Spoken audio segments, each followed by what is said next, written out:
Good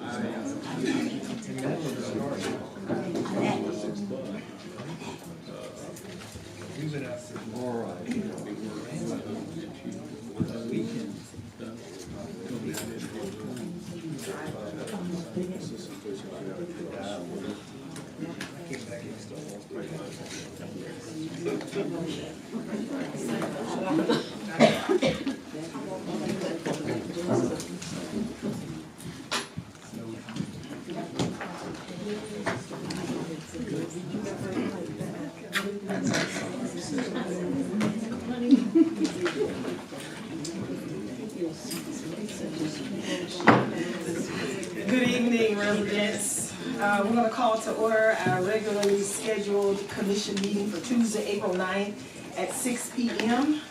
Roll call, City Clerk. Present. Vice Mayor Varian.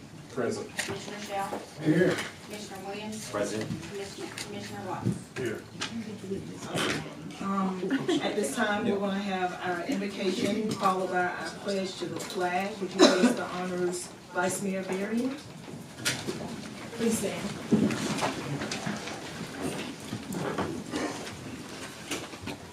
Dear Lord, we thank you for today, oh God, and for this gathering. We thank you, Lord God, for everyone here represented by that. I pray, oh God, that everyone come with good intention, God, for the betterment of the city of Fort Meade. I pray, Lord, that your presence be evident. And God, I pray that you will bless us all. But most importantly, bless the city of Fort Meade. Anything that is not like you, don't line up with your word, God. We pray that your power will consume it. And Father, we thank you. We give you praise. We give you the glory. For it's in Jesus' name that we pray. Amen. Amen. I pledge allegiance to the flag of the United States of America and to the republic for which it stands, one nation, under God, indivisible, with liberty and justice for all.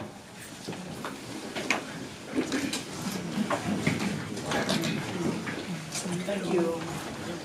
Before moving forward, I just want to do a little PSA this evening. Some of you are watching us via our YouTube channel, and I want to thank you all for tuning in tonight. I want to thank our interim city manager, Justin Burke, and his staff for making this happen so quickly. As always, please let us know in the comments if you have any technical issues.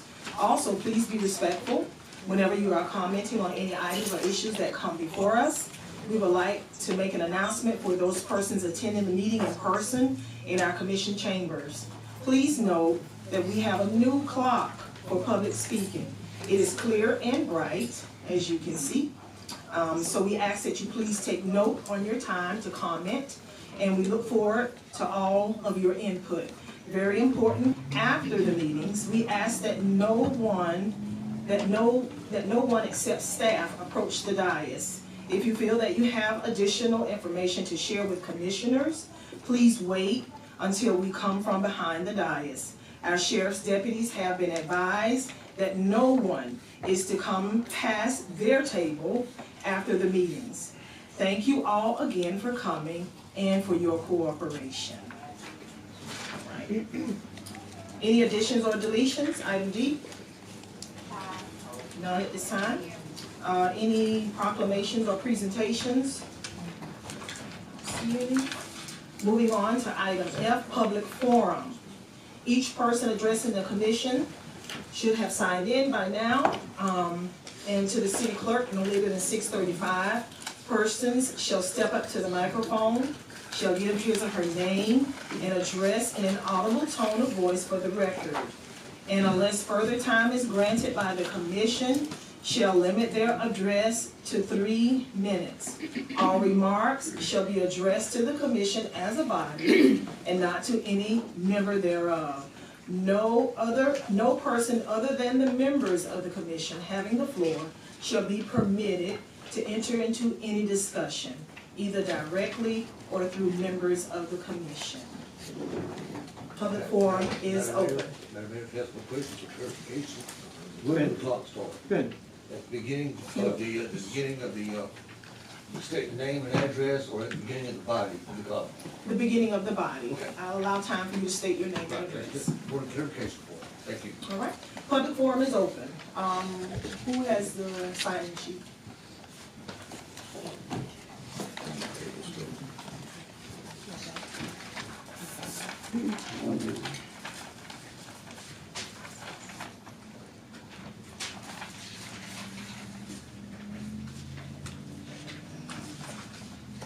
Mr. Ben State, My name is Ben Spade, 613 Northeast 3rd Street, Fort Meade, Florida. Madam Mayor, I'm here to get the response from the attorney about the question I asked last month. Okay, all right. I think, I don't know if Attorney Powell was here. I think, Attorney McWhorter was here. That's correct. Okay. Can you say your question? I asked last month about the section 12 of the charter, and I'll read that. It says, in matters within his authority as fixed by this charter, the city manager shall be subject to the control of the city commission, acting as a board in meeting assembled. But no commissioner shall otherwise attempt to dictate or to interfere with the city manager, or to give orders to any officials or employees, or to undertake in any manner to direct city affairs. That's my part that I'm unclear on. Or undertake in any matter to direct the city affairs, and if he shall do so, shall be guilty of a misdemeanor, and in addition be subject to removal by the commission. I was told that when the mayor went to your place of business without a motion being made by the commission as a whole, that she did not break the charter. And I contend that that was not the correct way to do that. There should have been an item of business brought up at a meeting prior to her going, should have been passed, and then the commission should have directed either staff or someone to contact a new attorney. And I was told by the lady, you're not the lady that was here last month. Okay. Yeah. Mrs. McWhorter.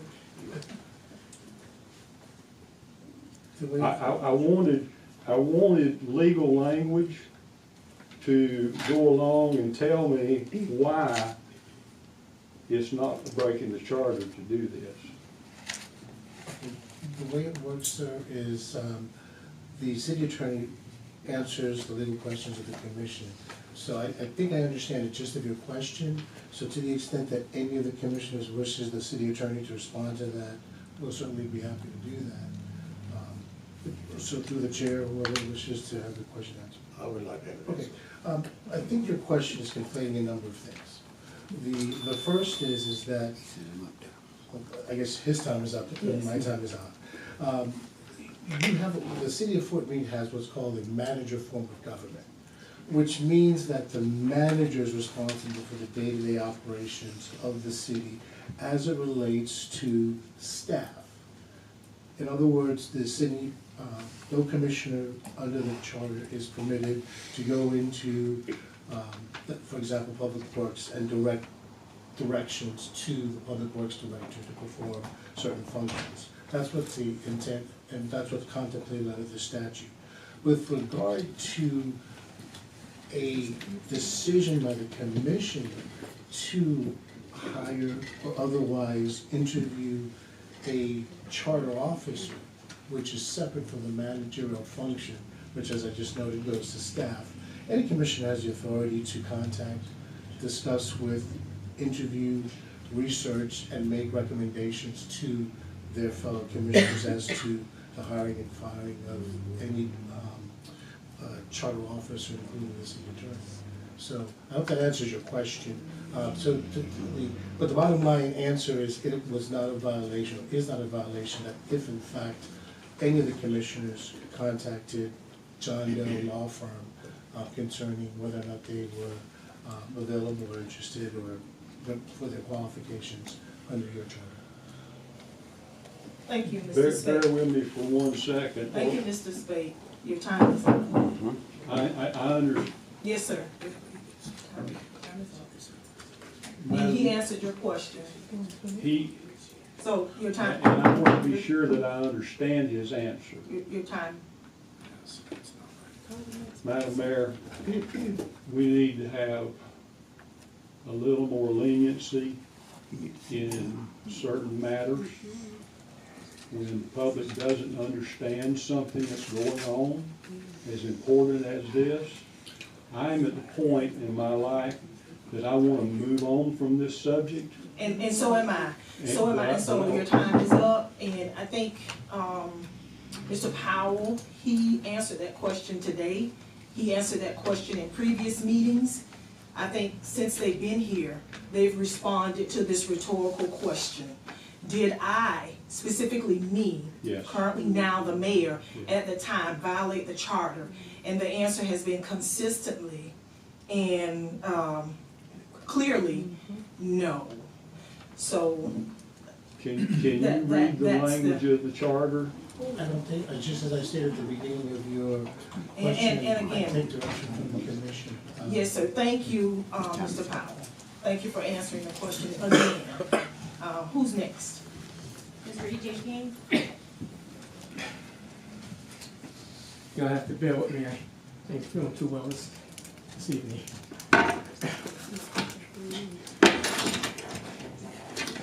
First of all, the last meeting that I was here, I didn't give, State your name, Mr. King, name and address for the oh, record. I'm sorry.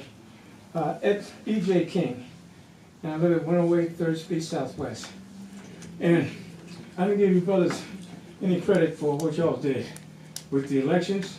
I want to congratulate you for winning the elections, and I want to congratulate Katrina for having the patience of Job and the love of Jesus to stay in there. And the three of you, you got the majority of the board, and you can make this commission see civility, which they have not in the past. All they seen was discrimination. And I want to ask you tonight about our community center. How did you lose this community center? Does the city have the power to just give a nonprofit organization anyone they want the use of the center? And I believe they may not be even paying rent. I don't understand that. But we had a center where families could have affairs there. We could have programs there. We could have, there was I'm lost for the words now, but women's aerobics classes and stuff like. We had oh man, the time is running out. I can't explain all the things that we had, but we had a lot of things there that was going on, and Bagnall and Sutherford just took it away, just like that. And I would ask if you all would investigate that, would look into it, and see what happened, and make some changes, bring that center back to the community. The second thing I would like to ask is that on Martin Luther King, that street has been the same way for the past 50 years. This city hasn't put $1 into that street.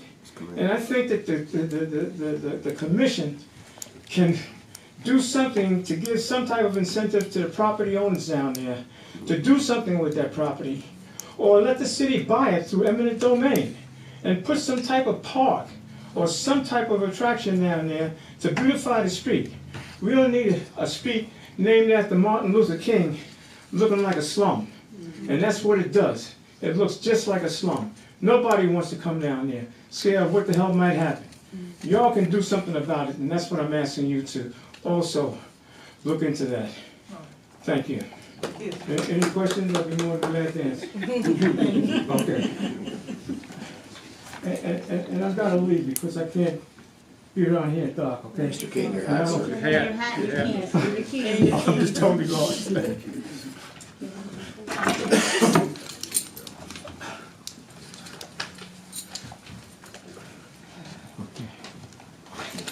I understand we have till 6:30 to sign in, but I didn't sign in earlier. to speak? Yes, yes, it's 6:30. Says 6:35. Miss Tulis Giannopoulos, I'll write your name down. Right. Right.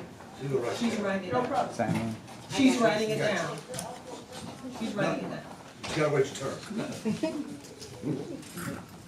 My name is Tula Giannopoulos, and this is Annette, and we are here to ask the city to support the Miss Fort Meade pageant with a donation if possible. We have 17 beautiful young ladies. 2 of them will be crowned, 1 will be Miss, 1 will be Junior Miss on May the 4th at the Fort Meade Auditorium. And we also have saved the dates for all the commissioners and everybody. All right. May I approach? Yes. Thank you.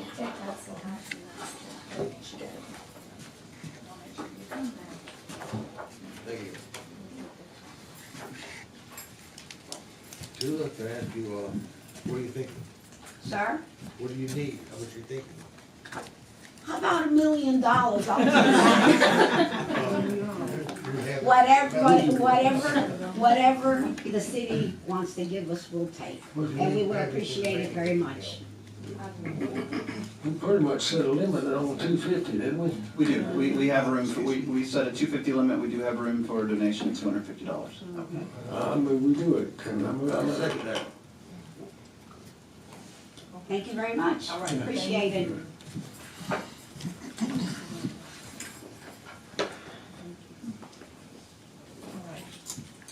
All right. I guess there was a motion to grant $250 to Miss Fort Meade pageant. Okay, there was a movement, a second. Any further discussion on that? Okay, all right. All in favor of donating $250 to Miss Fort Meade, signify by saying aye. Aye. All opposed, same sign. Motion carries 5-0 to donate $250 to Miss Fort Meade. Thank you. Mr. Roger Grant?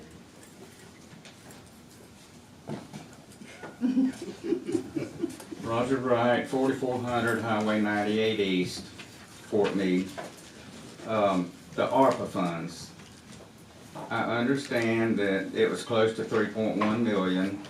It was given to the city for good use. There's a question now about exactly, where those funds went.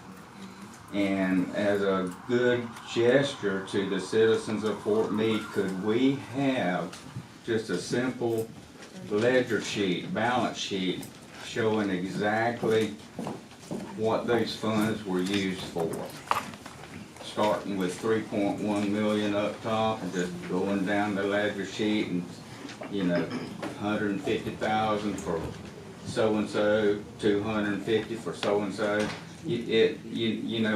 I would like to know where it went, and a lot of citizens that talk to me that do not want to come up here and come forward and ask the same question I'm asking for them also. Is that possible?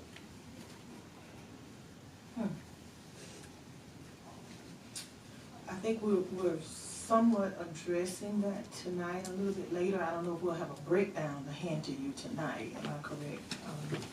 That's correct. The report tonight is just about the overspending in the fund. But of course, we can provide Mr. Wright with a detailed accounting of where those funds went. Certainly, I'm just asking within the next 30 days or so, not immediately. Okay, thank you very much. Thank you.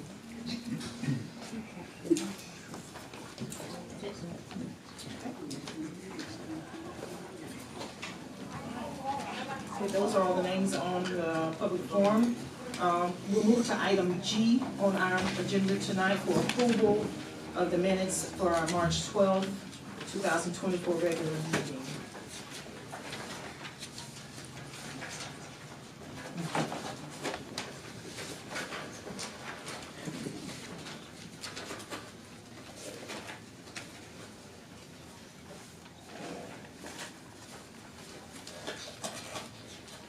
Madam Mayor, I move to approve the minutes of March 12th, 2024, regular meeting. Second.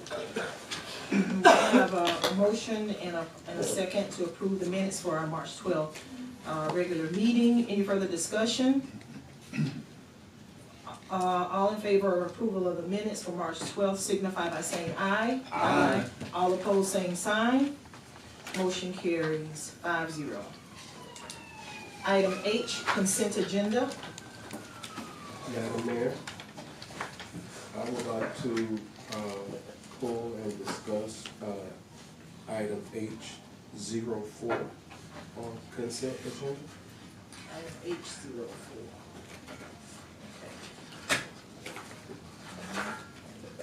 All right. We're acknowledging, we'll pull out from the consent agenda, item H04, resolution R2-24. Now, I do have a question.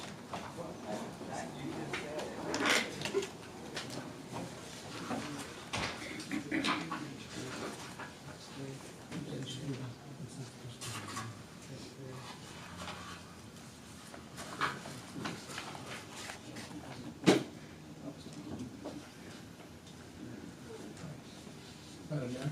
Yes.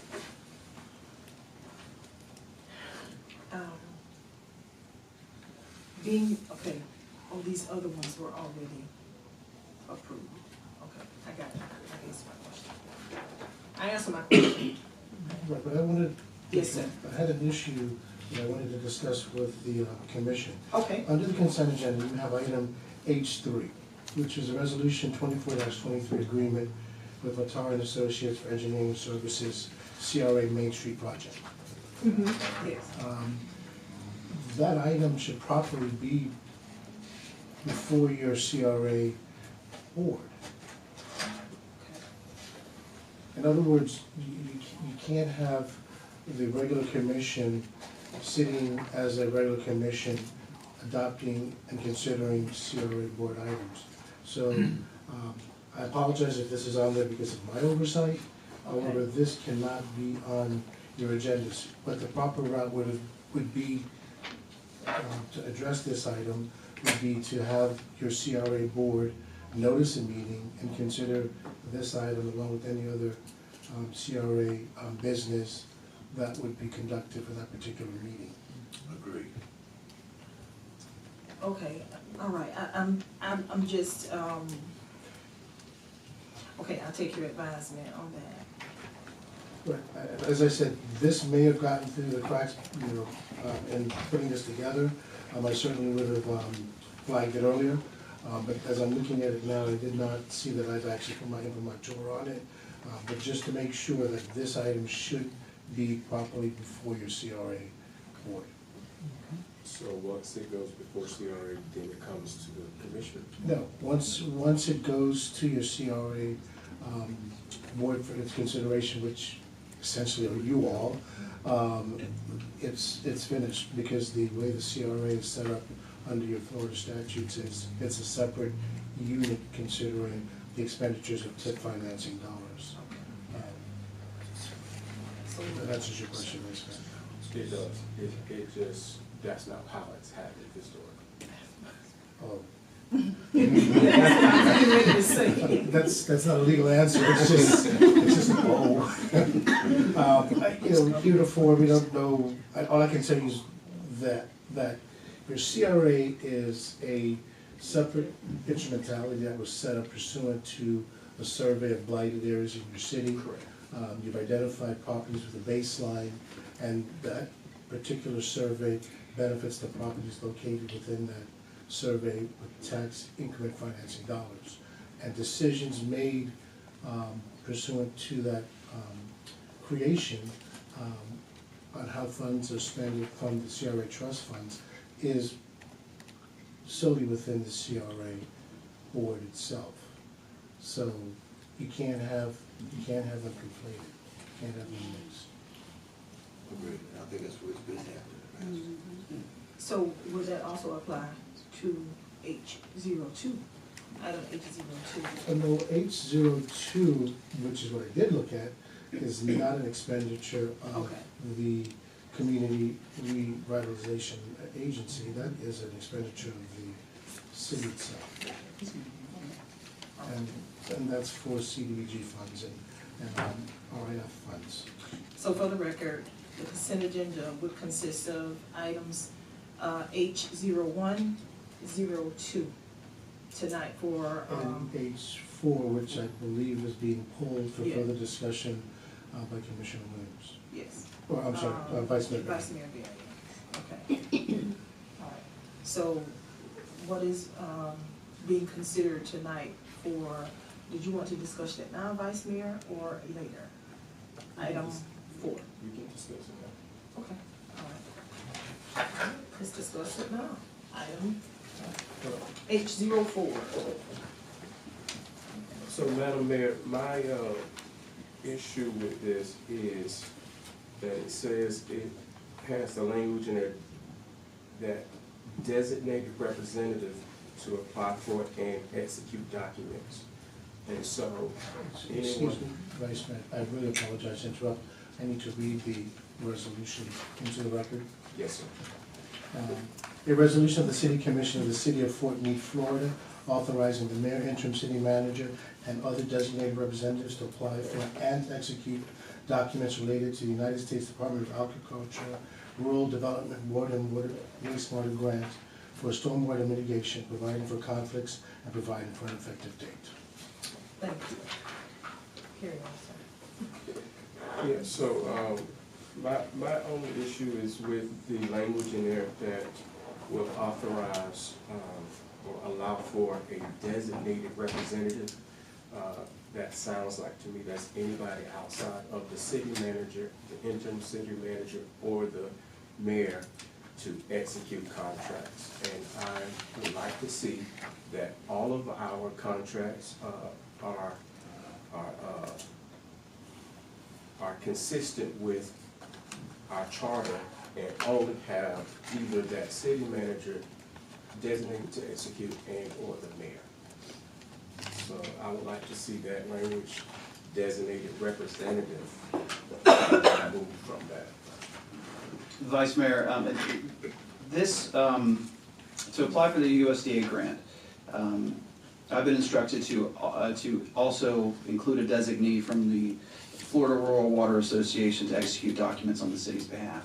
I can bring you back more information on why that was required, but that was certainly requested. That was a part of the request to apply for this grant.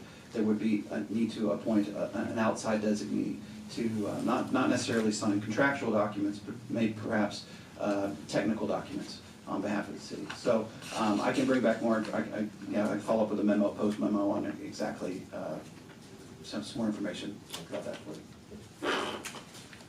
Okay. Is this particular resolution time sensitive?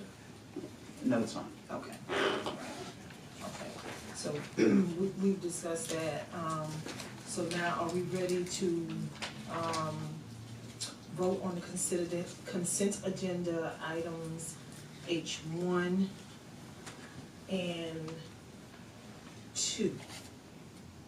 Being that we're gonna bring back information for item 4, and item 3 will be considered before the CRA board. Madam Mayor, I move that we accept the consent agenda with approving resolution R24-20 and also resolution R24-XX. 22. 22. Is that number? All right, there's been a motion, is there a Second. We have a motion and a second to accept the consent agenda, to adopt the consent agenda, items H1 and H2. Any further discussion? All in favor signify by saying aye. Aye. All opposed, same sign. Motion carries 5-0.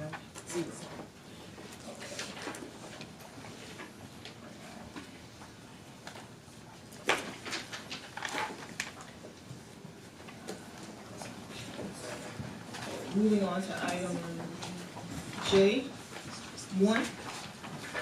Madam Mayor, we're gonna need to pull J1 from the agenda. We were in the process of finalizing this before the meeting today. However, after discussion with our independent CPA, this is something that we do need to table, and I'll have a follow-up report to you soon on this. Okay. So we're putting item J1 Yes, ma'am. for, until later date, until further information on this. Madam Mayor, I move that we table item J1, ordinance, for budget amendment ordinance, until, We have a special, we would like to call a special meeting in a couple weeks, so we'll bring that back at a special You meeting. understand, is there a problem getting the ordinance written, or does she bring a final problem? Well, there's no problem getting the ordinance written. With the budget?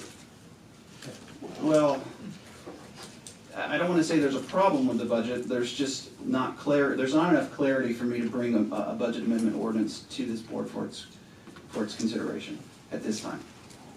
so Madam Mayor, I move that we table that item. All right.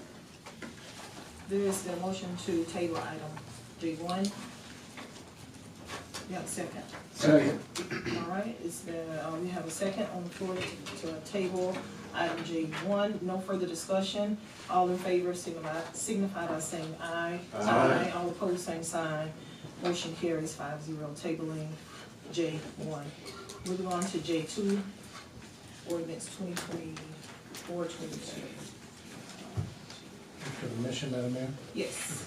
An ordinance of the City of Fort Meade, Florida, amending portions of Chapter 26, Article 5, Part C of the Code of Ordinances of the City of Fort Meade, Florida, entitled Planning and Zoning Board, amending Section 26-141, entitled Organization, to amend the manner in which planning and zoning board members are appointed and the term of their service, providing for conflict, severability, codification, and an effective date. This will be the first reading of this ordinance.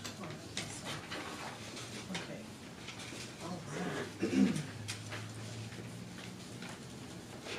Dustin.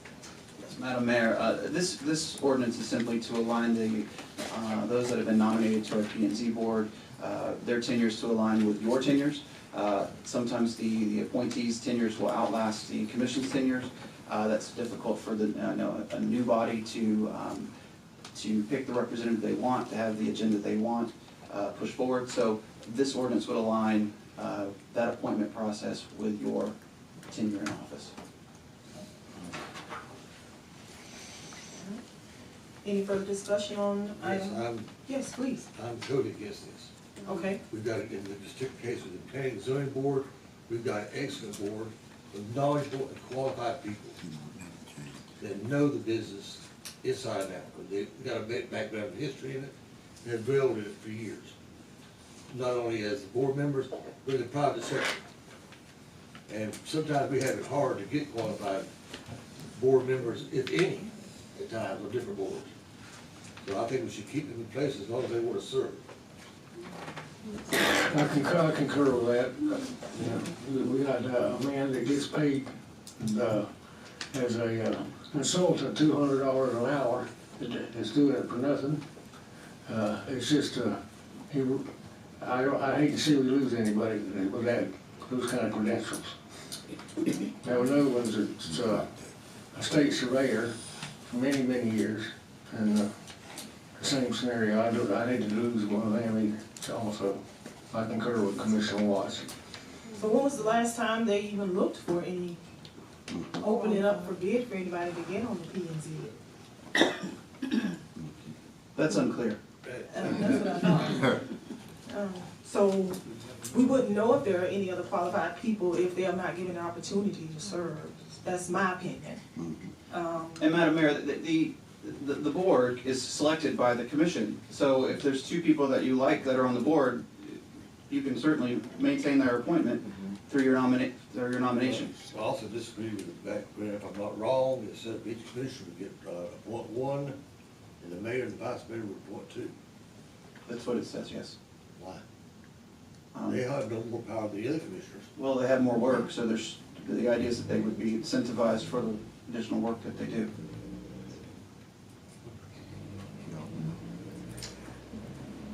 they have more work to do. Melissa, Sir, how many members do we currently have? 7, our land development group calls it 7. We got one of them, we have a vote for two, and Gotcha. a voter two. Sir, can I speak? Please, Mm-hmm. please, I'm sorry. I apologize.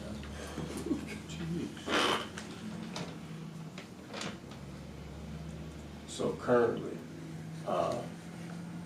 the way this presents, it does allow us to continue to meet that number of 7. That's what I was getting at. Okay. I apologize, Commissioner.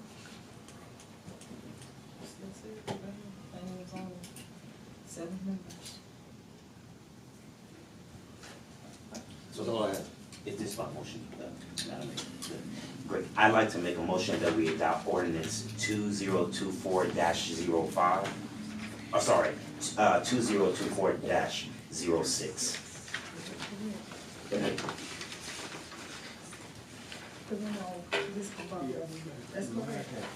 So it begins with, on our agenda, J-02, ordinance 2024-06, ordinance amending chapter 26 of the city code of ordinances. Got it. There's been a motion on the floor. Is there a second? Second. There's been a motion and a second. Any further discussion? Does the public get an opportunity to speak? Yes, this is an ordinance, yes. Yes.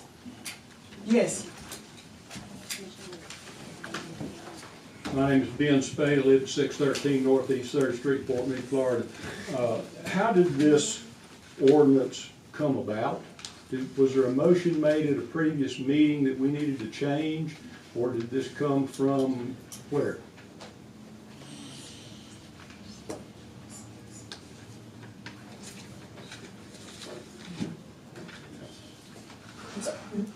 I'm sorry, repeat the question, Mrs. Spade. I don't understand where the impetus to make this change came from. Was there a motion made at a previous commission meeting to put this on the agenda to make a change to the way things are? How did it get on the agenda? Where did it come from? It was simply put on the agenda. We've been combing through ordinances and things of that nature. And as we stated, I think I stated in our State of the City address that there would be some changes coming forth. But to answer the question, was it previously discussed in another meeting? No, not to my knowledge. So some person, I would assume in this room, had to draw up an ordinance and had to be directed by somebody else as to. Do we run the clock during this portion, or is this open-ended? Yeah, I'm not running it. I don't have the. Yeah, but on public hearings, I don't know if it's only at public forum or is it for everyone? Either way, it's fine. He hadn't reached 3 minutes. So it's fine. So do you have any further? I'm happy to speak on that. Please do. I often consult with the commissioners, and they discuss things that are important to me. For example, at the last meeting, we discussed the properties on Broadway, and that was brought about because Commissioner Scal had said, hey, I would like to talk about the properties on Broadway, so we put it on the agenda. The same thing happens here when a commissioner says, hey, I'd like to look at this. We'll put it on the agenda, it comes for discussion, there's discussion, they vote on it, and they move on or they table it. So it's through normal discussion with the commissioners on what they would like to see at the public meetings. What commissioner wanted this done? Would the mayor like me to answer that question? I don't mind answering. Okay. I've had multiple conversations about the way we pick and select the individuals that serve on the board. Not saying that's what drove me to put it on there, but this is definitely something that I feel could be progress in how we conduct city business. It falls in lines and flows with coming in and coming out. Yes.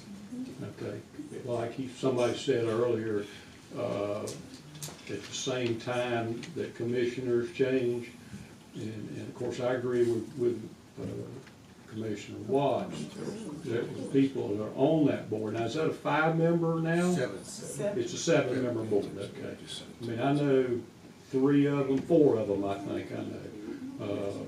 And I worked with all of those individuals except for. 2 of those, as long as they'll stay, ought to be on there. Yeah, I they're respect their work. extremely talented. I agree. Yes, thank you. One more question. Question or comment. We were looking at resolutions to now be tweeted. Who is we? Is this a board, charter review board or board of ordinances or just, I'm not understanding your question. was there a group of people looking at the charter for the ordinances or you said we were going through ordinances and The city manager, myself, well, we know we do have a charter. Should we have a charter review board? We just had one of those. I'm just asking if that's, would be a function of a charter review board. oh, you're asking is if Yeah, that's a yeah, function yeah. of the charter review Yeah. board. Or should it be? No, not necessarily, because I think they're reviewing the entire charter. They But make did, it was recommendations. adopted this year, I think. What is it? You were on the board. Was it? Yeah, I was on the board, but they continuously set up meetings at times that I could not make it. So I was on the board, but I didn't participate in that process. All right. There's a motion and a second on the floor. Any further discussion? All in favor signify by saying aye. Aye. All opposed, same sign. Aye. Motion carries 3-2.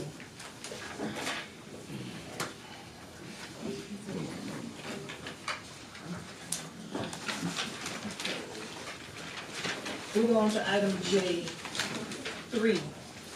Item J3. Attorney Powell.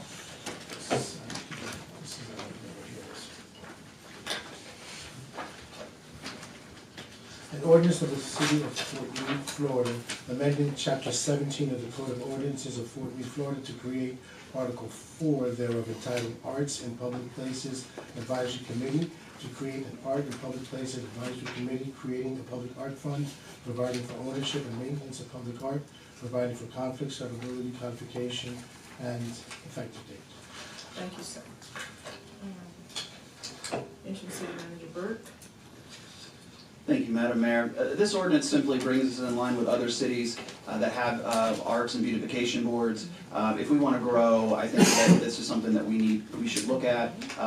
Yeah, other cities have great art districts, and they're thriving business districts. So to help our business districts, I think that if we brought art into public places, this would be a great add-on, a great attraction to businesses. So this establishes that board.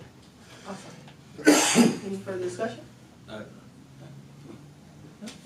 Madam Mayor, I'd like to make a motion that we adopt ordinance 2024-07. Second. We have a motion and a second. No further discussion. All in favor signify by saying aye. Aye. All opposed, same sign. Motion carries 5-0.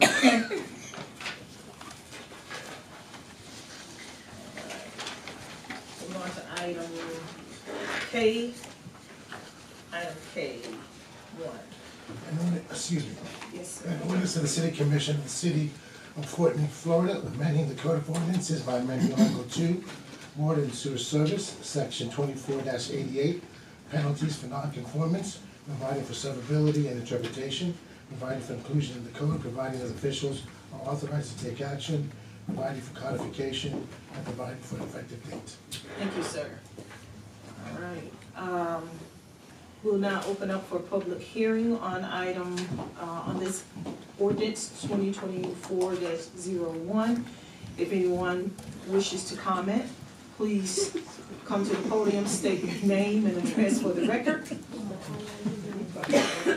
Ben Spate, 613 Northeast 3rd Street, Fort Meade. Are you going to give some explanation of what the cutoff protocols are versus what you have proposed?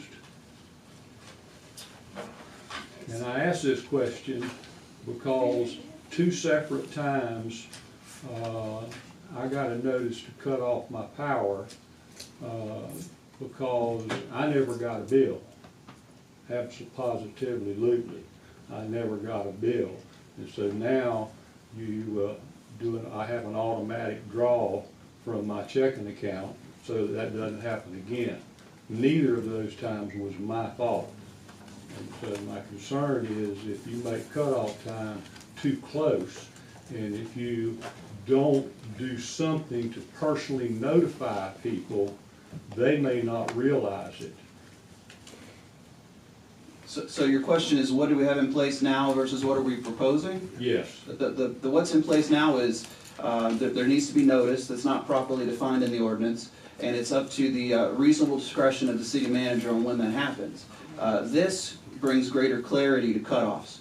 It requires that there be a posting on the building, and that a minimum 3 business day waiting period, or 3 calendar day waiting period, excluding weekends and holidays, is how the ordinance is written. So it just brings greater clarity for the consumer and for the city staff, because we ran into a situation where the consumer thought they were correct, the staff thought that they followed the ordinance, and they did, but it still created an unfortunate situation. So if we can just bring greater clarity to our processes, we can avoid that in the future. Now, yeah, that's.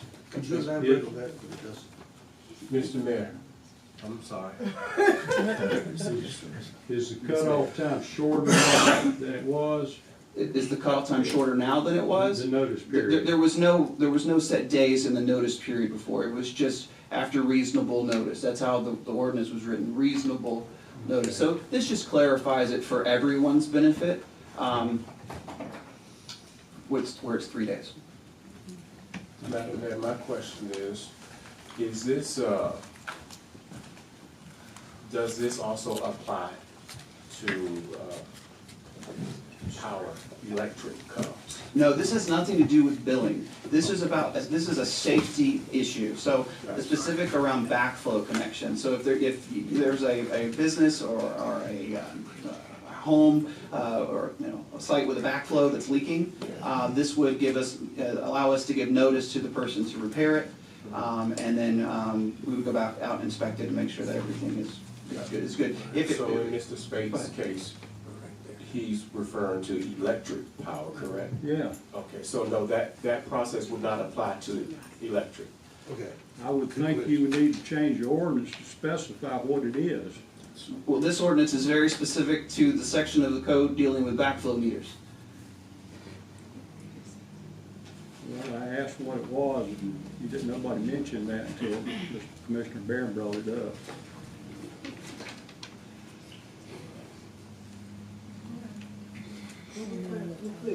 We're clear. Under the staff report says section 24-88. Anyone else? Any further comment from any member of the public? Yes. Not concerning the item that we're discussing now. You gotta come to the podium, Mr. Bankston. Curtis, you've done this enough times.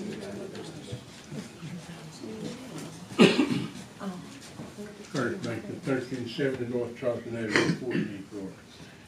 Not concerning what we just finished discussing. Okay, Mr. Bankston, not to cut you off, but this portion is open in regards to the ordinance that the city attorney just read about cutoffs.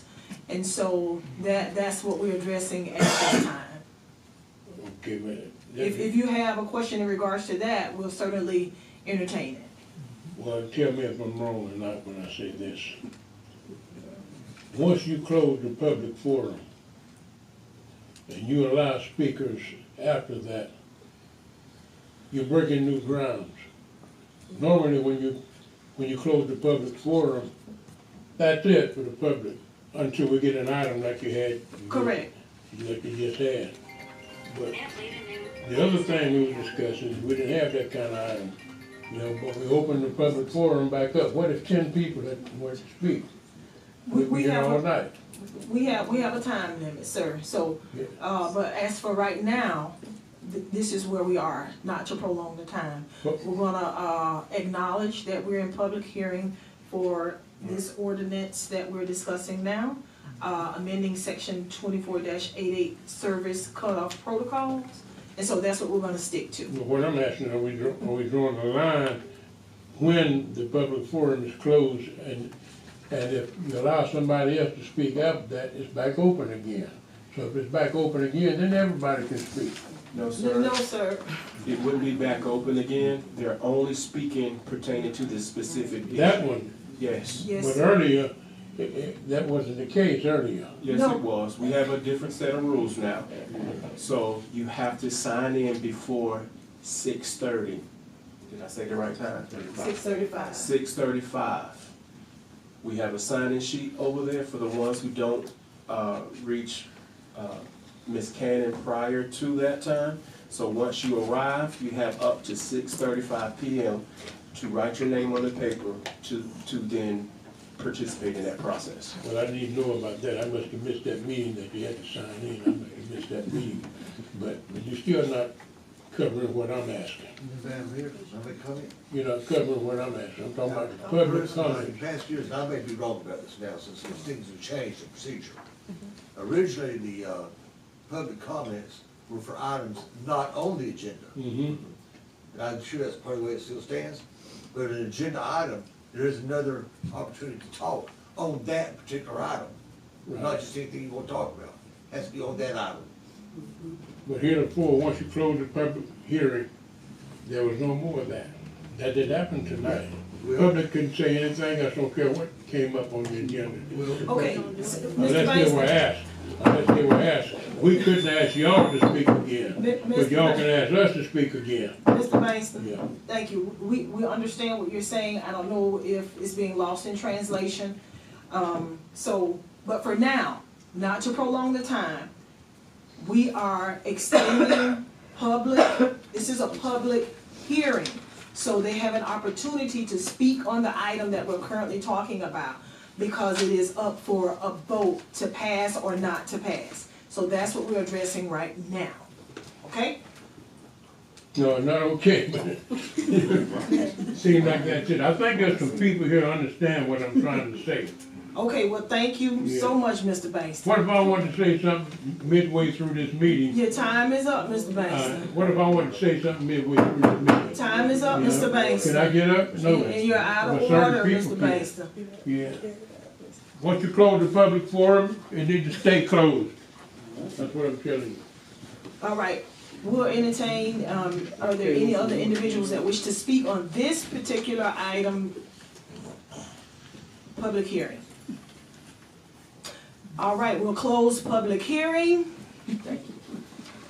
All right. We open it again. Madam Mayor, I'd like to make a motion that we adopt ordinance 2024-01, amending section 24-88. There's been a motion. Is there a second? Second. We have a motion and a second. No further discussion. All in favor signify by saying aye. Aye. All opposed, same sign. Motion carries 5-0. Thank you.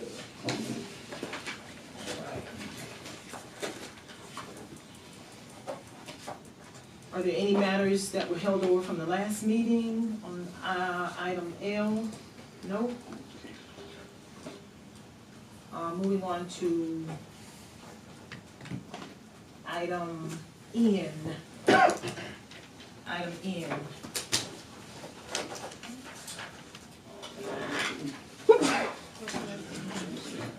A resolution of the City Commission of the City of Fort Meade, Florida, establishing a Blue Ribbon Committee to review, analyze, and provide recommendations to the City Commission regarding the design of a new entranceway signs at the north and south entrances to the city on Highway 17, and the design of a new city logo, and providing for an effective date.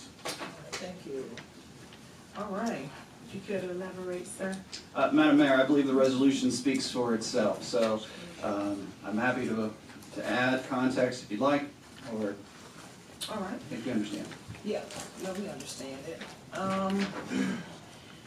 I am curious, I know we're gonna do the town halls, So would this be something that, in addition to, the time, can we tie it all together to kind of do it all at once? Yes, ma'am. You know what I mean? You can do that. Okay. So what do you mean by that? To tie it together. We will consider doing town halls to address some other issues as well, but to include this with it, to give, being that, we'll be in that forum, it'll also give residents an opportunity to comment or give suggestions about logos for, the city. Good question, if I may. Sure. Haven't we paid Mr. Gaston to already do this? No, I don't think he's been paid. I don't know if he's been I don't know paid. if he's been paid or not, but I know we hired him to do it, and he's building the signs now, and that's a beautiful logo. Well, I'm like you, I'm perplexed too, what happened. I hadn't heard anything about that since, I think, at the time Mayor,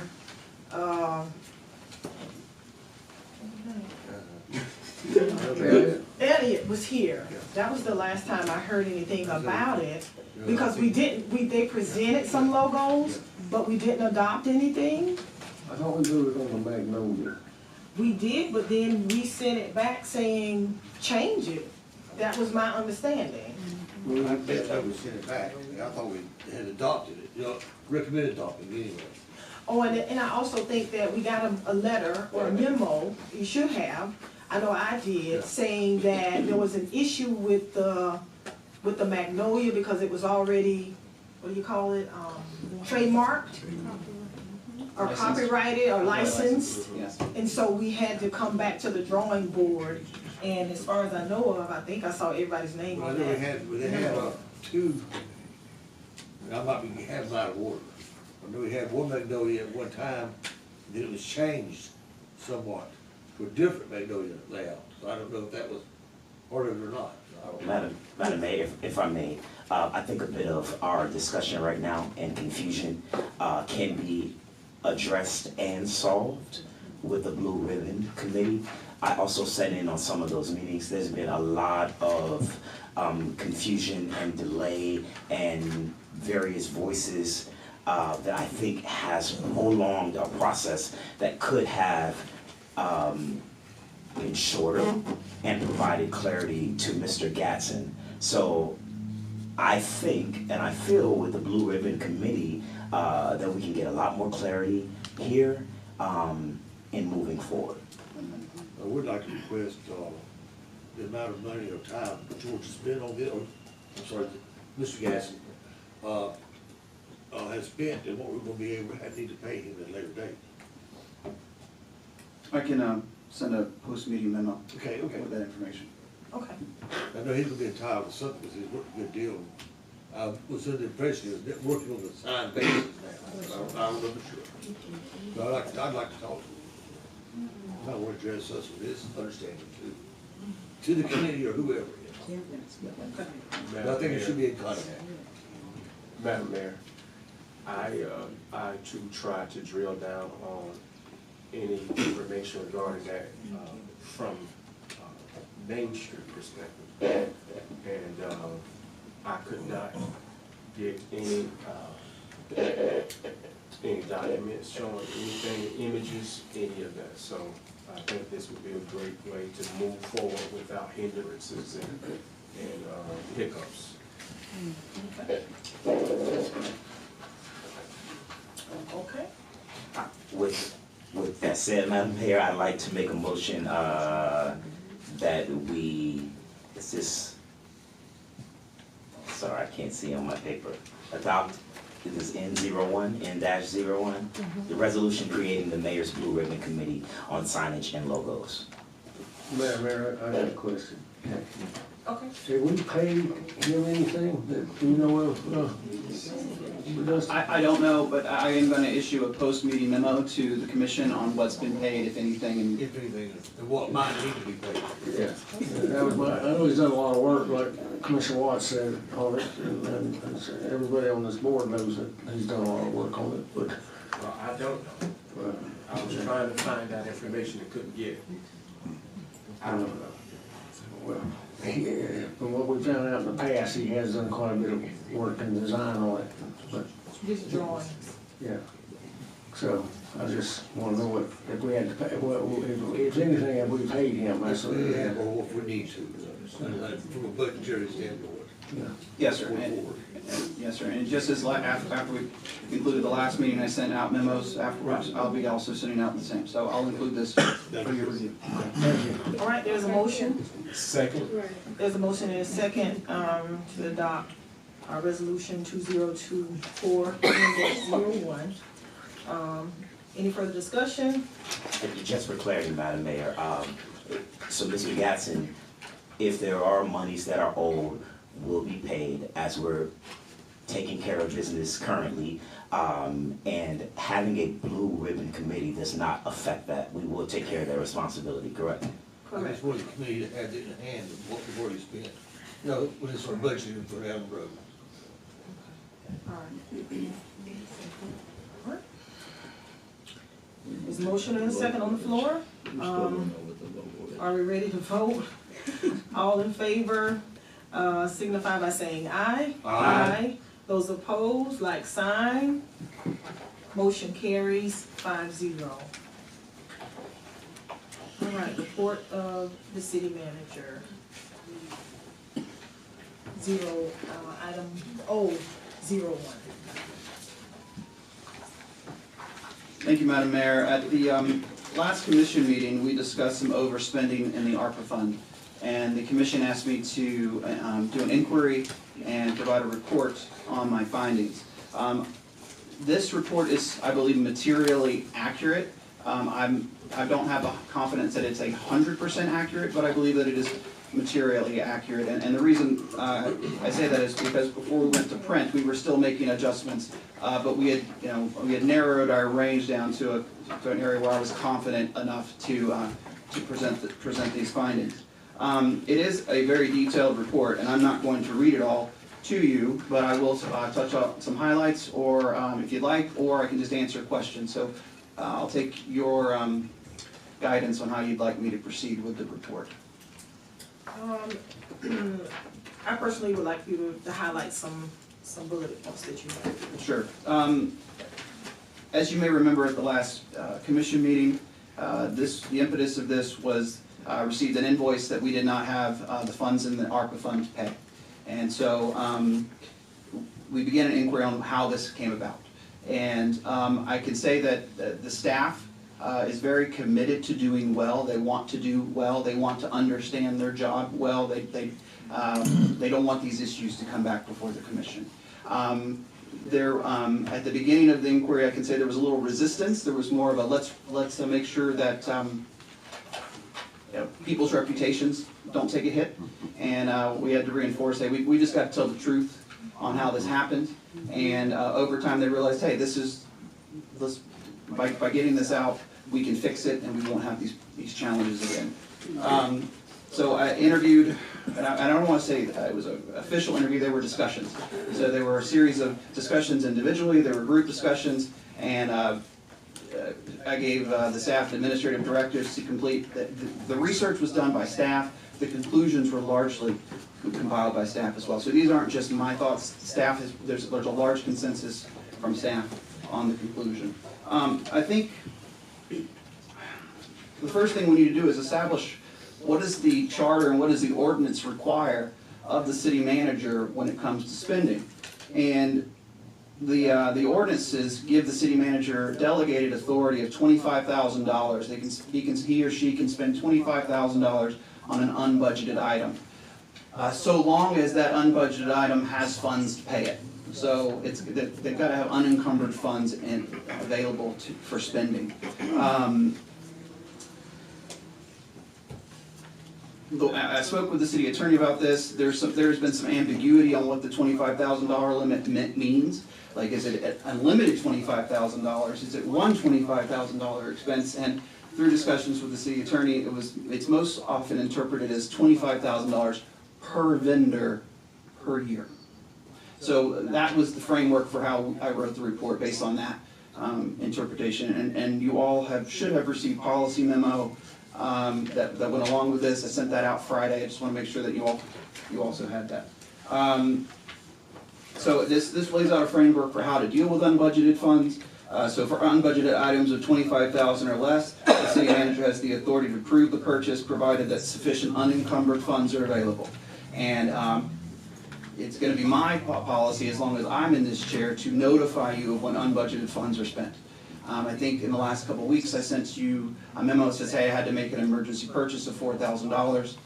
It was not, and so that's going to be my process going forward, to let you know when those things happen. For unbudgeted items exceeding $25,000, where there are insufficient unencumbered funds, commission approval is required. Our structure is that it's required by ordinance. It cannot be allowed by motion or even resolution. So to change the budget must happen by ordinance. And I think over the last couple of years at least, budget amendments or changes in the budget have been done by motion. And okay, we touched on the delegated authority limits. Part of the challenge I'm seeing in this administering the budget is there's a couple ways to do it. There's one way to do it where the commission passes the legislative budget, which is broader in scope. You take similar items and you put them into buckets together, like wages and capital improvements and operating expenses, and you approve it in buckets. But you have supporting documents, schedules to support how those buckets were totaled. Or you have an administrative budget, which is very line item and that's what we use. When you see our budget every year, you see a line item for finance, you see a line item for city manager wages, you see a line item for everything. So those are the two ways to structure it. With an administrative budget, there is more control by the commission and less flexibility by the city manager. However, when issues come up, the city manager's hands are often tied. You can't move money between like items without coming back to the commission because of the ordinance requirement. Other cities who use an administrative budget, like we do, will allow for changes of those budgeted items by way of resolution. Our ordinances do not allow that. So if we wanted to use an administrative budget and allow changes made by resolution, we would need to change our ordinance. Alternatively, we can go to a legislative budget with just more regular reporting. And I believe that's how it was done in the past. I believe that there were monthly reports presented to the commission about changes in the administrative budget items. I know that hasn't been in a couple of years, but that was practice previously from administration here. So the commission really needs to decide, how do we want to do budgets in the future? Legislatively, do an administrative budget, and if it's administrative budget, do we want to loosen the guidelines to allow changes to happen by way of motion? When breaking this down by project, and again, this is just limited to the ARPA fund. We have not done a comprehensive analysis of any other enterprise funds, just the ARPA fund. But I believe that this practice that was done with ARPA is also customary with the other funds. So the practice of passing budget amendments by motion is not isolated to ARPA. It is global. Do you want to go down line by line by project? Because we can. I prefer no. Okay, then we will not. Unless, okay, then we will not. Well, the direction we had earlier for the report, Mr. Scal, that'll probably cover one of my questions if you get it for me. What Mr. Scal asked for? The report for Mr. Gatson, or? No, didn't you ask something on, That was, Mr. Wright, Roger Wright. okay, okay. We're staying on the same type of subject there, yeah. I'm sorry. So I'm giving you a high-level overview on what's required and what the practice is.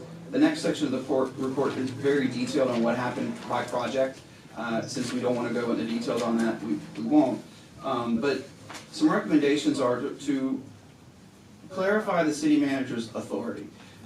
We are under the practice of I'm under the practice of it's $25,000 per vendor per year. But if that's not the will of the commission, then let's clarify it's the will of the commission. We also need to implement more frequent budget amendments. Other cities do them at every meeting. Again, but they're not done by ordinance, and those other cities, they're done by resolution, which makes it easier to administer. We want to establish some oversight measures. We want to improve communication and transparency. And again, I believe that can be done just by enhancing our reporting structure. Our staff, I'm going to say it this way, they were woefully unprepared to continue on with the when our comptroller left. They did not have a global understanding of how finances ran through the city. They did not have a global understanding of the city manager's authority or what to do with budget amendment practice or how to report, and that's not their fault. And I want to make that really clear that they had been trained to do what they were doing, but their training was limited. And so they had asked for more training. I want to bring in someone to give them more training. That leads to item F. And then our next agenda item is that I'd like to bring someone in who is specialized in municipal government to help our staff get the processes they need in place. And the last item here, item H, to develop an administrative rule book. This seems kind of, simple, but there is no administrative rule book here for the city. There are rules, but they're not compiled in one place. No one knows why they were created. They're just done because they were always done that way. I think if we create an administrative rule book, it will help with budgeting, but it'll also help with a lot of other departments.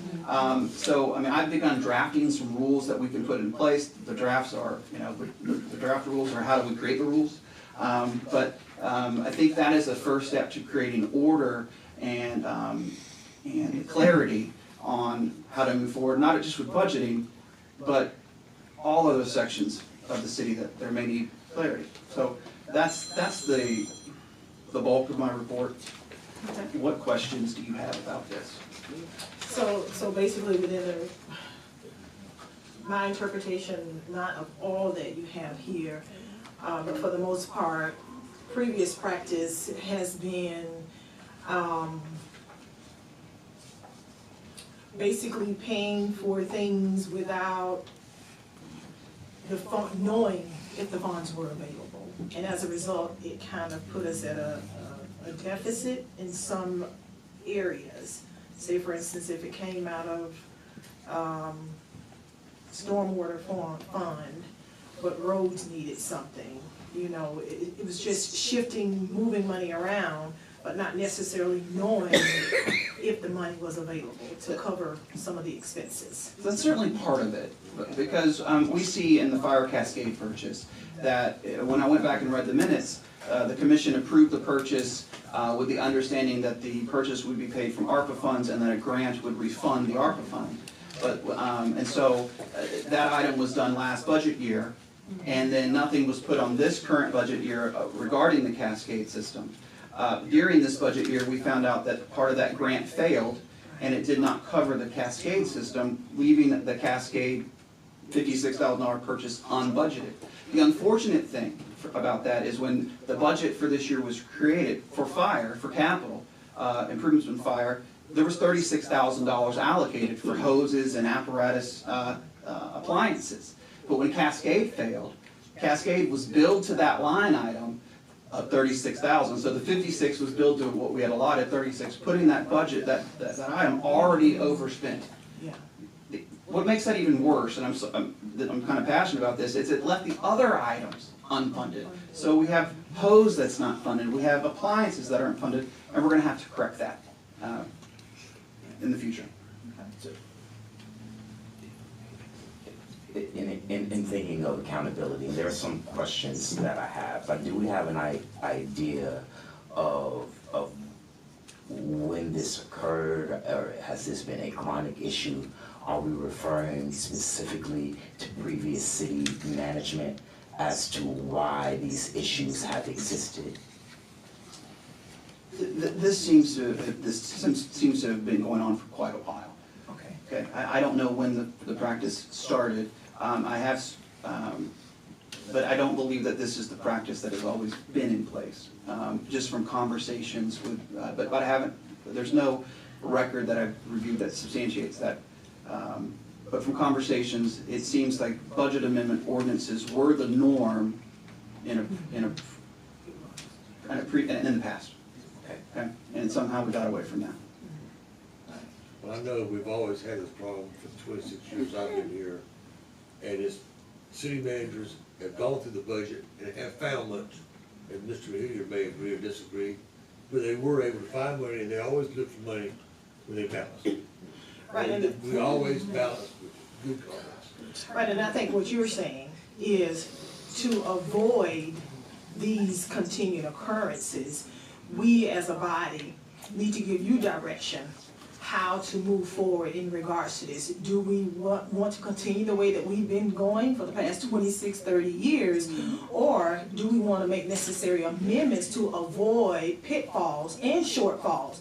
Because if we set up our budget properly, and if we are accountable to these things and we are kept up to date, whether it's on a monthly basis or a quarterly basis, and you're saying when things arise, emergency causes, maybe consider giving you the authority to take care of things that are up to $25,000 as long as it's in your budget. Correct. Right.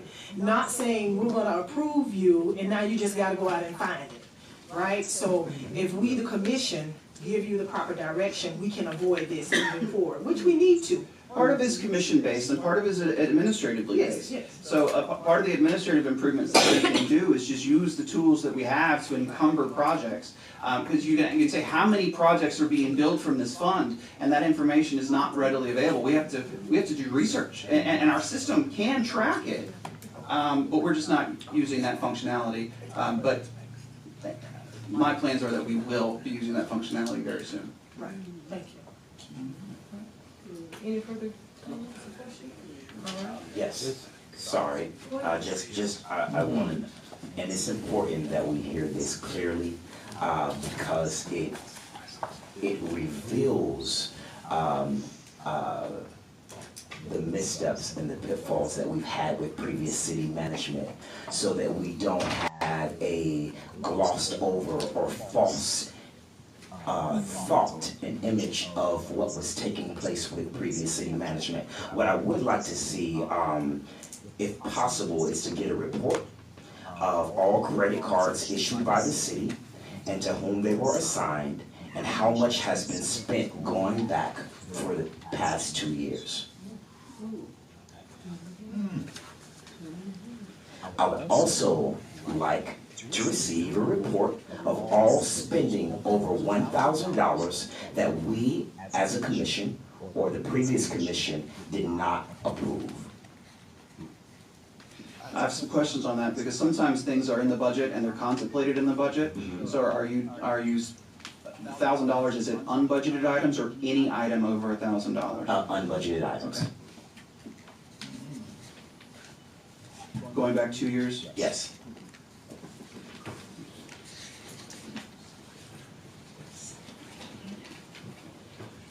Okay. I personally would like to suggest that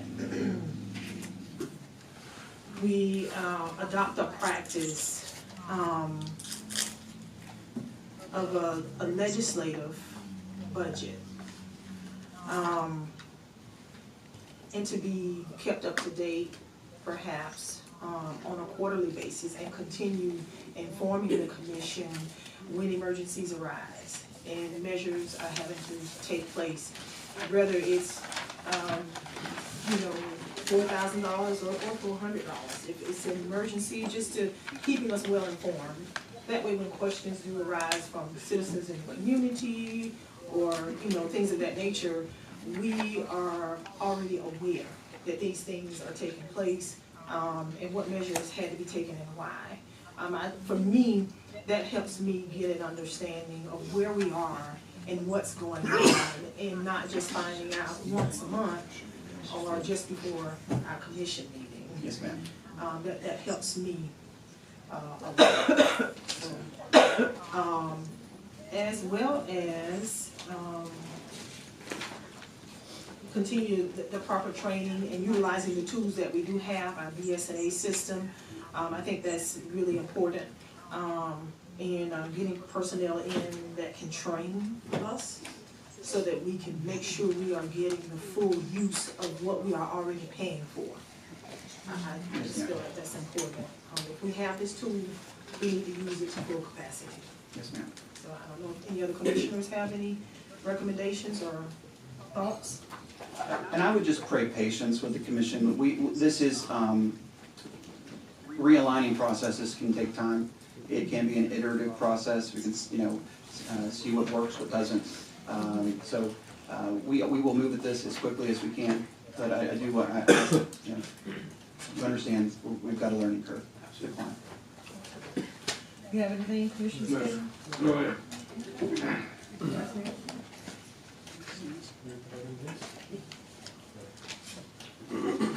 All right, okay, that was a discussion item. We went through all of them. Not quite. All right. No further thoughts, Commissioner Watts, on item 01? Okay, all right. Okay, great. Madam Mayor, would you like to receive make a motion to receive the report? I was getting to it. I'm Yes, sorry, sir. thank you. All right, do we have a motion? Is there a motion to receive the report of the analysis of unbudgeted spending on cost overruns on ARPA-funded projects? So moved, receive the report. Second. There's a motion and a second. Any further discussion on the item? No further discussion. All in favor signify by saying aye. Aye. Aye. Opposed, same sign. Motion carries. Okay. Item 002. A resolution of the City Commission of the City of Fort Meade, Florida, waiving the city's procurement requirements and authorizing the interim city manager to execute an engagement letter agreement with White Paper Consulting for financial and accounting services and providing for an effective date. Thank you. Mr. Burke. Thank you, Madam Mayor. This segues really well considering the report that we just had. At the last commission meeting, we discussed bringing in experts. We do have an expert at our disposal through White Paper Consulting. The president of White Paper Consulting is Brianna Smith. She was our finance director here for years. She was very much sought after by our staff as the expert. She, in fact, structured our BSNA system, our processes, and now she is a consultant to municipalities in doing just that. Pretty much built what we got. Yes, sir. Yes, sir. She did. And so I would like the city to enter into an engagement letter with Mrs. Smith. The reason I bring this before the commission now is because the engagement letter exceeds the city manager's delegated authority. It is an open-ended engagement letter. Now, while I don't expect the city will spend $25,000 or more than $25,000 in the engagement this fiscal year, the engagement letter says what it says. So I needed to bring it to you for your review. But she will help us in all of these areas that we currently need. So from us developing operational budgets and forecasts, training of accounting personnel, technical writing of policies and procedures, cash management and financing arrangement support, liaisons with vendors, customers, and other professional service providers, and special projects as authorized by management. Her credentials are excellent, and her costs are in line with the current market. In fact, they're currently a little less than our CPA, who assists with audit work. But so her costs are in line with what we would expect. Any further discussion or questions? Have none? Have none. Would like to make a motion? If we're ready, comments? No. I move to proceed ahead with the hiring of White Paper. What's the name of it? White Paper Consulting. All right, there's a motion. Is there a second? Second. All right, there's been a motion and a second to approve the engagement letter with White Paper Consulting for financial and accounting services. No further discussion? Question, sorry, Madam Mayor, I may be overlooking when, if approved, when would this begin? When would would she be at? I'll reach out to her tomorrow and coordinate with her schedule. Thank you. No further questions? All in favor, signify by saying aye. Aye. All opposed, same sign. Motion carries. 5-0. Item 3, A resolution of the City Commission of the City of Fort Meade, Florida, waiving the city's procurement requirements and authorizing the interim city manager to execute an agreement with Appalachian Material Services, Inc. for residual hauling and processing services and providing for an effective date. please, Mr. Byrd, enlighten us. Thank you, Madam Mayor. Last month, Appalachian, let me give you a background. Appalachian hauls off our dried refuse from our water treatment facilities. Last month, they sent us a letter on March 1st. That letter did not make it to my desk until April 2nd. By the time I received the letter, Appalachian had cut off services to us until waiting for us to execute a new engagement letter. So we have not had service for about a month at our water treatment facility. The contract exceeds the city manager's delegated authority, and that's why I needed to bring it to you. The price of what they call cake increased from $35 to $40 per cubic yard, which is about a 14% increase. Now, we need to continue the service. It's I believe of an urgent matter. I think. However, I'm asking the commission to waive bidding requirements to resume service, and if the commission would like for me to shop around for additional providers, I'm happy to do so. But the urgent matter is to continue service so that refuse is not piling up at our wastewater facility. I'll make a comment. It's very important, that's very critical, that goes to the river. Yes, sir. I know I talked yesterday, did you give me a kind of what, our haul rates have been through monthly? Yes, well, I didn't break them down monthly, but I looked at it annually, and so we're trending to have a cost of $35,000. I'm sorry. Yes, we were trending to have a cost this year of $35,000. With the price increase, that puts us at around $43,000 for the year. That's what I'd like to see. Yeah, and that is consistent with previous years. It seems that in previous years, the amount was higher because of storm damage. And so this increase just seems to put us consistent with what we've seen in previous years. So trust my memory to some degree. That was pretty much a good bid when we started using it. It was 2002, yes, sir. There was the rates were good. We did have a lot of interest in the project. Other than people that, well, I don't want the job, but if you'll pay this kind of money, I'll take it. No. So I would like, I don't mind going, we need to get the service quick. Yes, sir. But I don't want to just hand it to me. Yes, sir. It'll take tough look. Is there a motion?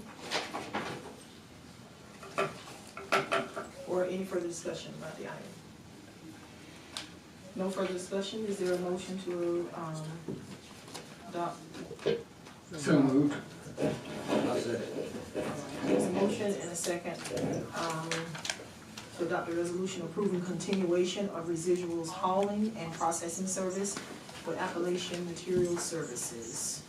All right, all in favor signify by saying aye. Aye. Those opposed, same sign. Motion carries 5-0.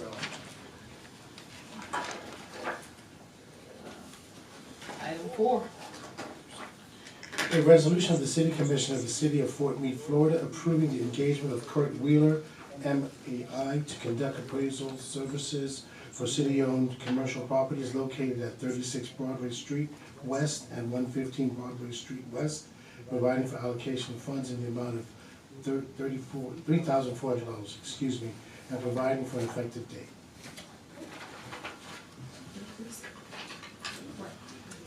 Madam Mayor, at the last commission meeting, we discussed some properties that are owned by the city. The commission directed me to get quotes for appraisals. We did get 3 quotes back. 2 of them were around $7,000. One was $7,000, the other was $7,500. The one from Mr. Wheeler came in at $3,400. He has the credentials, they both had MAI designations. Mr. Wheeler is local. For economic reasons, we would recommend Mr. Wheeler if the city was gonna move forward and obtain an appraisal. I'd like to move that we have, full discussion first. So, yes. I would like to move that we entertain Mr. Wheeler. So- Services. Discussion, I do have a question. Okay, looking ahead, at 0-05, if there is potential that we are going to make or go a different direction, would it be necessary to pay those amount of funds to do an appraisal? So I'm basically asking, should 05 be 04 before deciding to get an appraisal done, paying thousands of dollars for an appraisal? No, understood, I see what you're saying. Should we consider 05 before? I see what you're saying. Correct. All right. And I don't know if another commissioner has thoughts. Well, I had discussion on 05 also. We'll entertain switching them around, you know. I don't agree with transferring to the CRA, those properties. We haven't gotten there quite yet. Well, that's what we're talking about, 05 bringing it to discuss now, but together, we're going to combine them. Correct, so I would need, for, the attorney to read, the title for 5. A resolution of the City Commission of the City of Fort Meade, Florida, declaring city-owned properties located at 36 Broadway Street West and 115 Broadway Street West surplus properties pursuant to Section 274.05 Florida statute, approving the donation and transfer of these city-owned surplus properties to the Community Redevelopment Agency and providing for an effective date. Thank you, sir. All right, so, we have questions on that? Now, if we do switch move these properties entirely to the CRA, that would limit the money usage to the CRA area, correct? If they sold. Would, the money would belong to the But CRA. if we kept it ourselves, we could have the money on any projects we might need outside the CRA district, emergency status. I hate limiting our usage of the money right up front. Then we could always put the money back in the CRA district ourselves, if we so desire. But like I said, our hands are tired once we move it over by now. That's all I have. Okay. And we're confirming that, so, and thank you for the clarity. If it is sold, none of those funds could be transferred to a general fund. Or that is my question, actually. Any of the funds. I would defer to legal on that question. Well, that's actually a finance question, but generally, if it's a city asset that is sold, it goes into the city's general fund. But if it's sold by if we transfer to CRA, they sell it. Well, the And that's the CRA, CRA fund. well, technically, I mean, obviously the CRA would make that decision, but once the property is donated to the CRA, it's going to be used according to the CRA's plan. So whatever that plan is, has been approved for the CRA district, it may mean entering into a long-term lease with a developer, it may mean transferring it outright. I have not had an opportunity to review the plan, but I assume that it would mean at some point that it would be developed under the direction of the CRA's plan. I know there's certain things that CRA money can be spent for outside the CRA, and I just want to be sure that's what we'll do. So, just to be clear, you have the CRA district, and so once that survey is conducted, as I mentioned before, that district, the CRA trust funds are localized to that area. So it's not as though that the CRA would, let's say, develop these properties to its highest and best use, and it starts throwing off additional funds, the city would then take it and, you know, create an office building for itself. It would have to do within the CRA. Within the district, that's what I'm thinking, so. So to answer your question, once the property goes into the CRA, it's pretty much. Their property, to use in that district. Correct. And Madam Mayor, I'd like to voice, I personally feel there is advantage of transferring the property to CRA. When we talk about the reason the CRA is created in eliminating slum and blight, these particular buildings, that's exactly what they are. And from my understanding, it falls in line with the work that we're aiming to do with our CRA here. I know that many other municipalities have done the same with properties that they own in the downtown corridor in effort of revitalization efforts. So that's why I wanted clarity here. Okay, all right. Madam Mayor, Yes. and just to add further to the conversation, I would not feel comfortable with transferring an asset into the CRA without there being a plan and actually seeing the CRA execute and have success with this type of property. So I'm not in favor of transferring to the CRA at this time. Okay. One more comment. If the city itself did something with the properties, and made money, we could always spend it within the district, the CRA. Therefore, upping their tax rate amount, giving us money back in return. I know that is a thought. Is that fact? This is the fact that they're gonna make you money. No, I'm just particular to what your statement was. That's I'm the fact asking. that we could possibly do that. Yeah, possibly. So I'm asking legal if you can comment. Well, I'm not a CRA expert, but I'll do the best I can, but generally, as I understand it, these properties are located within the CRA district already. Correct. If the CRA itself had the ability to have foreclosed on the liens and acquired ownership, it would have done that. But it can't because it was actually the lien of the city that was foreclosed, that's why title was acquired. So I can only assume that if these properties are held onto the city and the city itself decides to maintain them, rehab them, or whatever you all may decide to do as a city, it would necessarily have an overall benefit to the CRA district, because that's the whole purpose of what the CRA is gonna do anyway. However, you know, your CRA, again, has a plan that it would be implementing that's not necessarily in line with what you, sitting as a commission, would necessarily do with these properties if you keep them as an asset of the city. So, I mean, I hope I didn't confuse it, but the point is that, you know, the CRA is stuck with the CRA plan to develop the properties according to that plan, whereas the city isn't. Correct. We don't have to spend it there, but we could. But technically, the city could just simply maintain the property for as long as it wishes, as long as it doesn't become a code issue, and then once, if it increases in value, you can decide to sell the asset. You can also decide to do that too.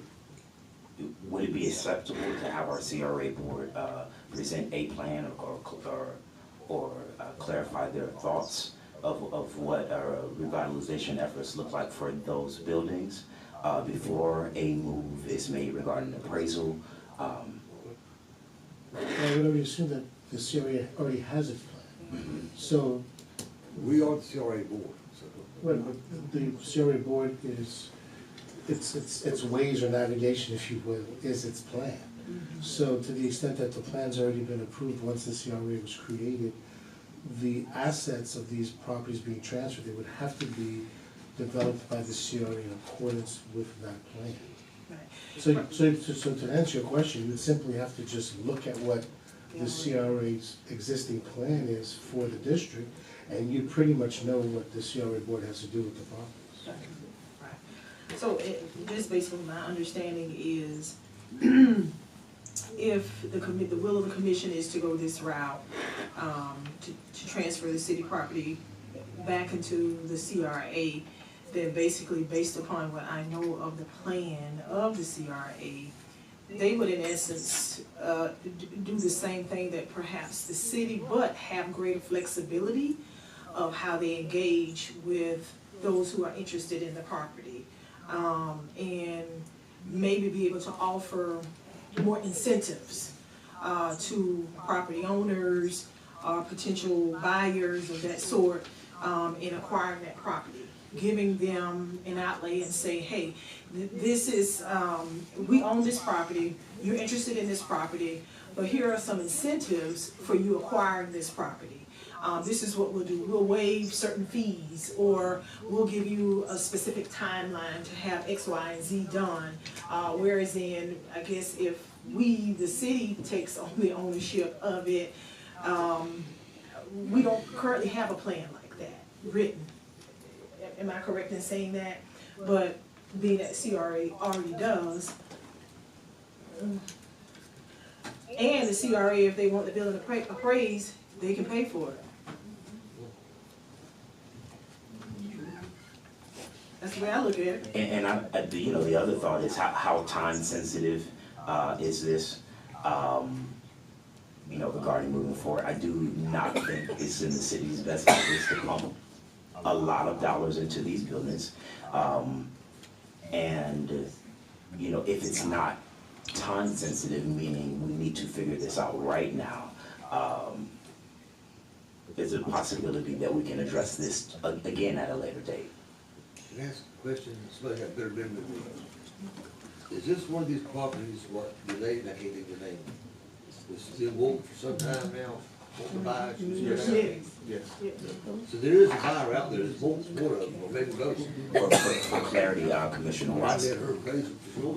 Yes, for clarity, as I remember, she's looking for a building to be donated in part, not for sale, as it was, she was engaged in previous conversation, and she spoke to me personally about a building being gifted. The model that she was sharing was regarding through a CRA tunnel, not to purchase. And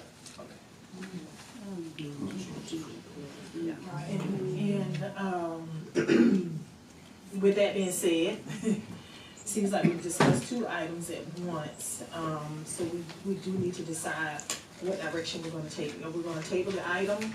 Are we gonna give direction to the city manager?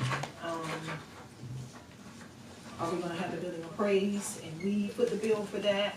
Or are we going to allow the CRA to, are we gonna transfer the property to the CRA? Those are the two things. I'd personally like to make a motion that we table this item for our next scheduled commission meeting. Given time for further discussion, I'd like to speak to you, Mr. Burke, regarding process as well here. And we can discuss at the next scheduled commission meeting. Second that. I'll second that. When is the next CRA meeting? Oh, yes, sorry.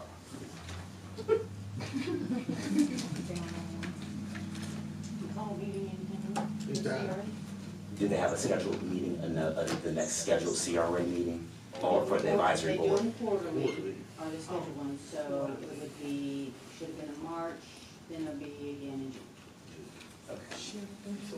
We just had one. I don't know that we have one in business. Okay. I thought we did. Okay, I was just asking. We may not. It's nothing like. If it wasn't, okay, so we have a motion and a second to table items 4 and 5. Any further discussion? Okay, all in favor signify by saying aye. Aye. Those opposed, like sign. Motion carries to table items 4 and 5. Carries 5-0. Item 6.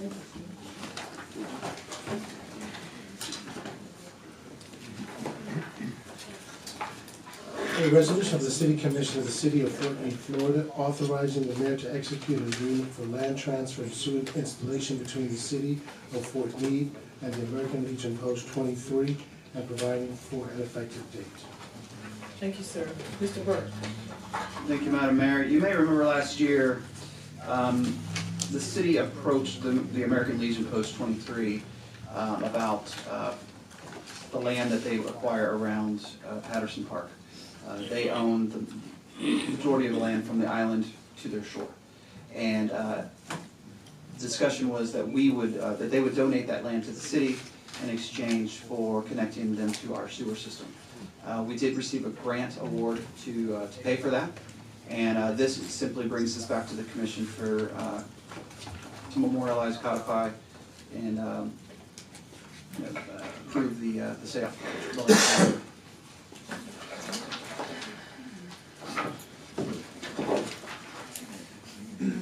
Any questions regarding item 006?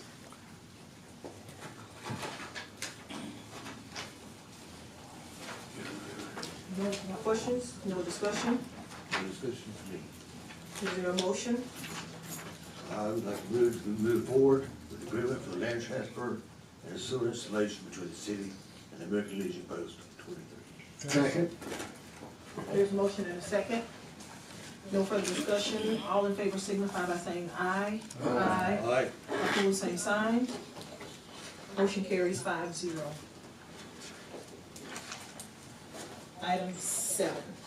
A resolution of the City Commission of the City of Fort Meade, Florida, authorizing the interim city manager to enter into a temporary license agreement with Retroflow LLC for the installation and testing of post-wastewater treatment technology at the city's wastewater treatment facility and providing for an effective date. Thank you. Mr. Burke? Madam Mayor, I'd like to table this item.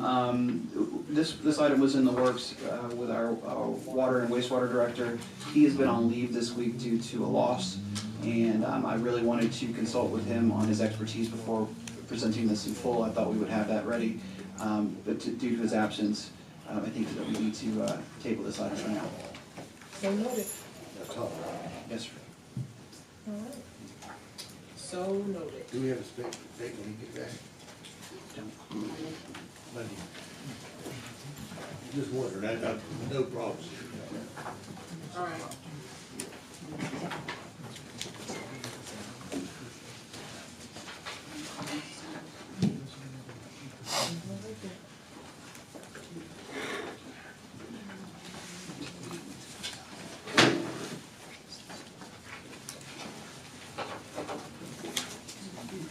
Okay. All right. Item P. Anything from our city attorney? Madam Mayor. Item Q, future agenda items of any commissioner at this time. Vice Mayor Barry? Yes, Madam Mayor.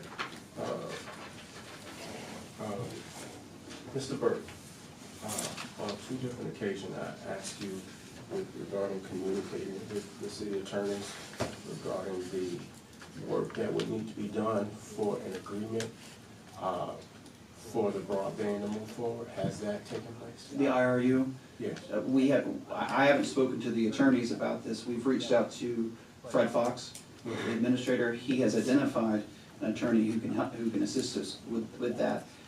But there's been no meeting set up as of yet. So now that we have an attorney, that they've identified an attorney, Fred Fox has identified an attorney, the administration will reach out and coordinate.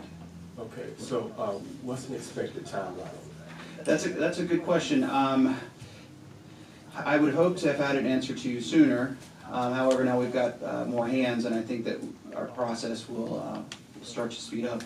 I would like to have you report out in the next 2 weeks on where we are with that. Okay, because if I remind you, the city attorney has already said that if they are not, have that ability to do so in-house, then they have a network that could do that. So please get them involved in this, because Sure. the more time goes by, you know, we're already behind the 8 ball. Yes, sir. So I would like to see that take place. Also, the other thing is, it appears to me that the search for city manager has been put on hold or back burner. And so I would like to see whatever those options are brought to us so that we can keep that process moving forward. I don't wanna get lost in the hustle and bustle, and then we find ourselves right back where we were a few months ago. Okay? I agree. All right. That's it, sir? That's it. All right. Welcome back. Commissioner Good, you have any comments?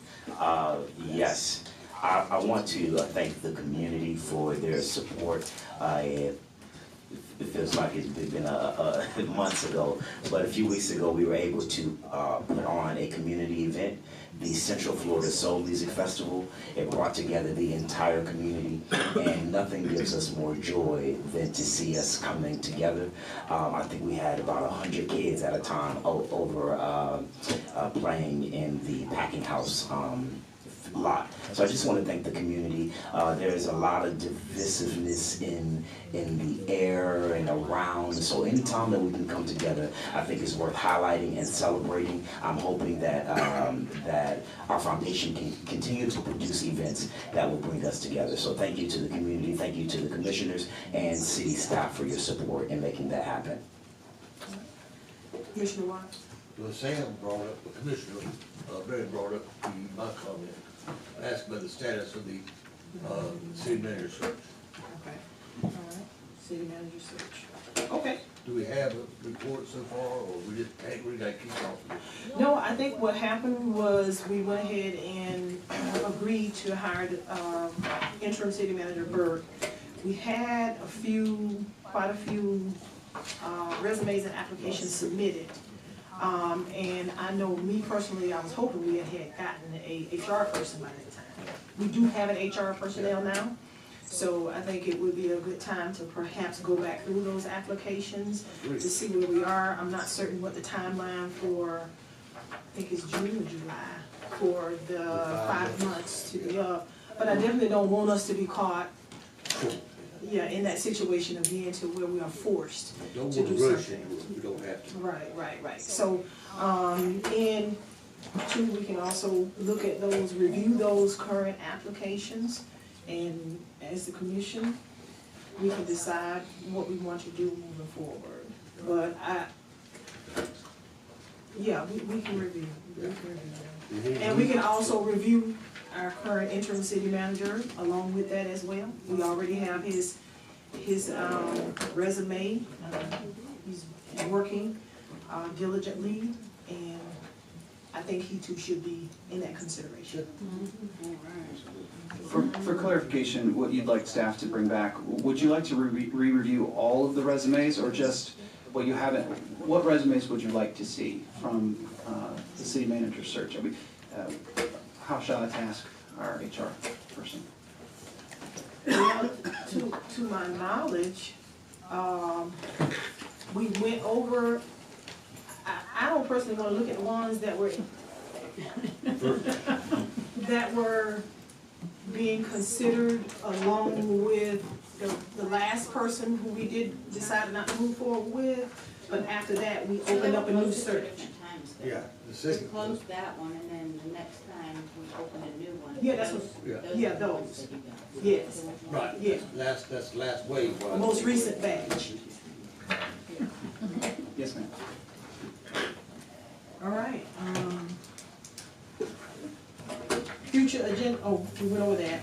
Oh, sorry, Madam Mayor. Yes, sir. One more thing. Because I wasn't physically able to be here, I want to congratulate the city on the first State of the City address. Noted. In the hustle and bustle, sometimes we gloss over significant moments. So congratulations to you and to all of the city staff. There's a resident here that makes me smile and laugh because she always tells me, Fort Meade is on the move. So I really believe that genuinely. Congratulations to all of you all. Thank you. Thank you. All right. So we're on item item R, we're on item R for the good of the order. Again, I think we had the Moonlight Musical, even though that wasn't a city event, it was in our city. And it went really well, so kudos. to the individuals who spearheaded that, and also to the residents. It speaks that we enjoy the coming together. We enjoy the camaraderie. We enjoy what events like that do for the residents here in our city. My only hope is that we can have that same joy and that same excitement and that same thrill and drive in regards to all aspects of city business. So again, thank you all for hosting that event here in town. Want to say hats off to city staff for, I know interim city manager Berg has been really working and requiring a different level of accountability, and I appreciate that. For me, personally, just doing the check-ins with you is brought to light some areas of improvement, and I want to say thank you for your tenacity, your drive, and your willingness to set things in order. I appreciate that, and it goes a long way. It's not going unnoticed. Thank you so much. All right, anything else? Yeah, I would like to give you a kudos for hiring your finance guy, the HR guy. I've known him ever since he came here. He's a really fine man, good family man. I think he's gonna fit in well with the city. And I've been impressed on how everybody works so hard and works for the city. And I just wanted to let you know that you got a good bunch of people there, as you well know. Yes, But, and I appreciate you too. Thank you, sir. Appreciate Anyway, it. that's all I got to say. All right, thank you. All right, if there be no further business, any additional comments? Mr. Burke? No, ma'am. Okay, all right. I'll take a motion to adjourn. So move. Hands on your shoulder. There's a motion and a second. All in favor signify by saying aye. Aye. All opposed, same sign. Motion carries. We're